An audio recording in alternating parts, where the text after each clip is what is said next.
السلام عليكم ورحمة الله. شلونكم أصدقائي؟ شلون الصحة؟ اليوم عندنا طريقة ربط تو واي مال الدرج، يعني تشغل من جوا، تقدر تشغل القلاب مال الدرج من جوا وتقدر تشغله من فوق من سويتشين مختلفات.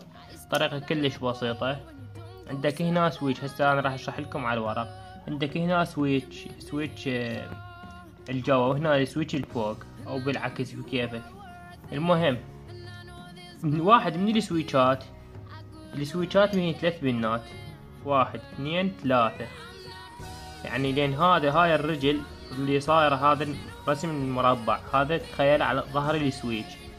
هاي الرجل عندك اللي وحدها برغة وحيدة من هاي الجهة، البرغة وحيدة هذا يتحرك يمنى يسرى، يحول بين هذا البن اللي هو هذا البرغي وبين هذا البرغي، يحول يمنى يسرى.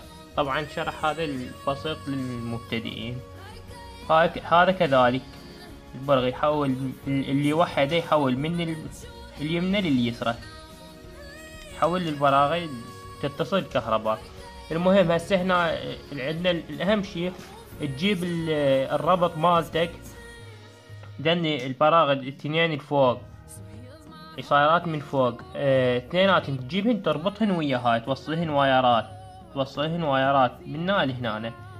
النوب تريد هنا واير بارد، هذا المصدر طبعا منه مصدر يجي بارد من هذا لهنا يا المصدر، يعني هم يفوت وياهن. انت عندك بوري او سيمنز عادي ماكو اشكال. ومن هذا هنا للقلوب. فالمهم هسه تواصل الوايرات، فراغ الفوق ثلاثة تواصلهن سوا. واحد من هذن البراغي الجوة، اذا انت عندك مصدر كهرباء من جوا خليه من جوا المصدر مال الكهرباء، ومن فوق هذا البرغ الوحيدة، ومن فوق البرغ رايح لوين للقلوب.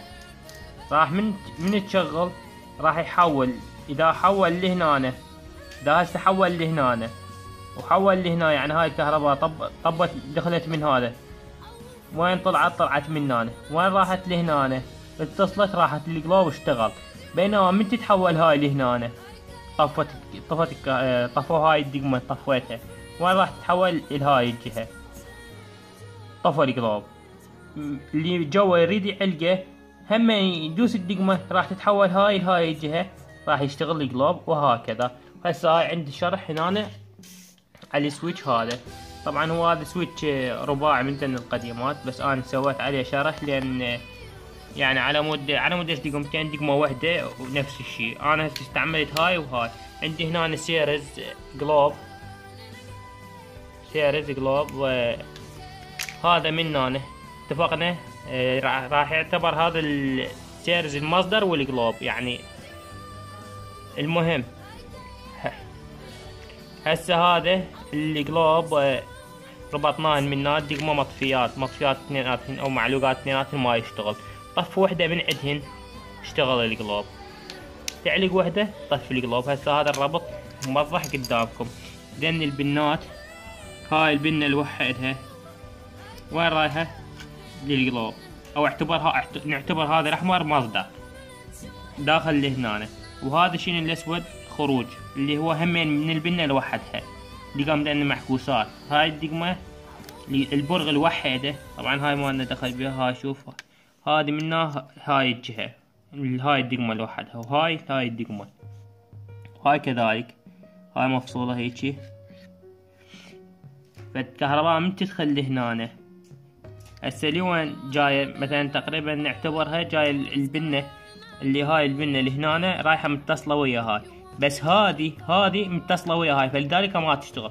هسه من راح تدوس هاي الدقمة اشتغل، لان هاي البنة متصلة ويا هاي، وهاي البنة متصلة ويا هاي، دخلت الكهرباء منها كملت الدورة واشتغل. ان شاء الله الشرح مالته واضح ومبسط. هاي قدامك. ذني اهم شيء البرغيين، ذني الجهة بها برغيين، اجت تلطني اللهم صل على محمد وآل محمد. البرغيين ذني الجهة متصلات ويا هاي الجهة، وهذا واحد مصدر وواحد للقلوب. القلوب طبعا تفوت له بارد وحيدة، تعطيه بارد، وهذا الربط هذا على الحار. في امان الله، مع السلامة.